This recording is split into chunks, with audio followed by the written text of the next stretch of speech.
ইব্রাহিম আলাইহিস সালাম একদিন আজরাইলকে বলছে, আজরাইল, কোন নাফরমান পাপীর রুহু যে কবজ করো তুমি, তখন তোমার চেহারাটা কিরকম হয়, আকৃতিটা আমার এটা একটু দেখাও।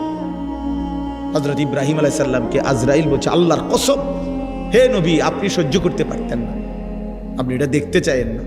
ইব্রাহিম আলাইহিস সালাম বললেন, না, আমার একটু হলেও দেখাও। তো আজরাইল এই বিভৎস আকৃতি, মানে নাফরমানের জান কবজ করার সময় উনার যে চেহারার আকৃতি হয়, এই চেহারাটা ধরে ইব্রাহিম আলাইহিস সালামকে দেখাইলেন।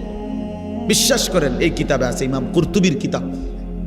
ইব্রাহিম আলাইহিস সালাম একটা চিৎকার মাইরা বেহুশ হয়ে গেছে। হুঁশ আসার পরে ইব্রাহিম আলাইহিস সালাম বললেন, আল্লাহর কসম, আয় আল্লাহ, মালিক আপনার কসম, কবরের আযাব, জাহান্নামের আযাব কোনো নাফরমানের জন্য কিছুই লাগবে না, শুধু আজরাইলের এই ভয়ানক দৃশ্য জান কবজের সময় একবার দেখলেই তার সারা জিন্দেগির নাফরমানির শাস্তির জন্য এটাই যথেষ্ট।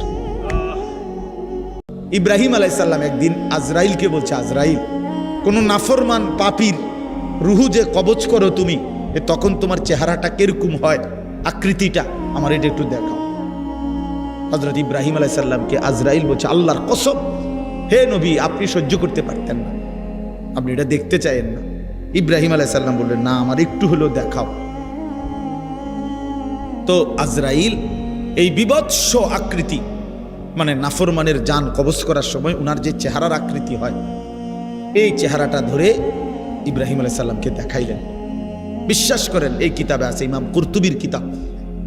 ইব্রাহিম আলাইহিস সালাম একটা চিৎকার মাইরা বেহুশ হয়ে গেছে।